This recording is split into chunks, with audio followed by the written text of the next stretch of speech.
Hi dears. അപ്പം നമുക്ക് ഞായറാഴ്ച ആയിട്ട് നമുക്കൊരു ചെറിയൊരു ബീഫ് കറി ഉണ്ടാക്കിയല്ലോ.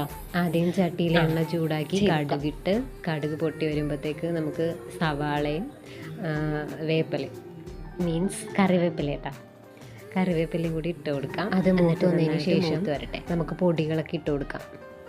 ഇതെന്തൊക്കെ പൊടിയാണെന്ന് വെച്ചാൽ മുളക് പൊടി, 2 തരം മുളക് പൊടി, പിന്നെ മഞ്ഞൾപ്പൊടി, പിന്നെന്താണ് മല്ലിപ്പൊടി, മീറ്റ് മസാലപ്പൊടി, ഗരം മസാല, ഇത്രയും ഇട്ടിട്ട് നമുക്കൊന്ന് നന്നായിട്ട് വഴറ്റി കൊടുക്കാം. അതിനുശേഷം നമ്മളിവിടെ പുഴുങ്ങി വെച്ചേക്കണേണ് നമ്മുടെ ബീഫും ഉരുളക്കിഴങ്ങും പിന്നെ കുറച്ച് മസാലാസൊക്കെ ചേർത്തിട്ട് നമ്മളിവിടെ പുഴുങ്ങി വെച്ചേക്കണേ, അതങ്ങോട്ട് ഇതിലേക്ക് ഇട്ട് കൊടുത്തിട്ട് നന്നായിട്ട് ഇളക്കണം. എന്നിട്ട് ആ ചാറൊന്ന് നന്നായിട്ട് കുറുകി വരുമ്പോഴത്തേക്ക് നമുക്ക് തീ ഓഫ് ചെയ്യാം. സാധനം റെഡി ഇടാം. ഇത് ചെറിയൊരു തട്ടിക്കൂട്ട് കറിയാണേ. ഇത് വലിയ റിസ്ക് ഒന്നുമില്ലാത്തൊരു ബീഫ് കറിയാണ്.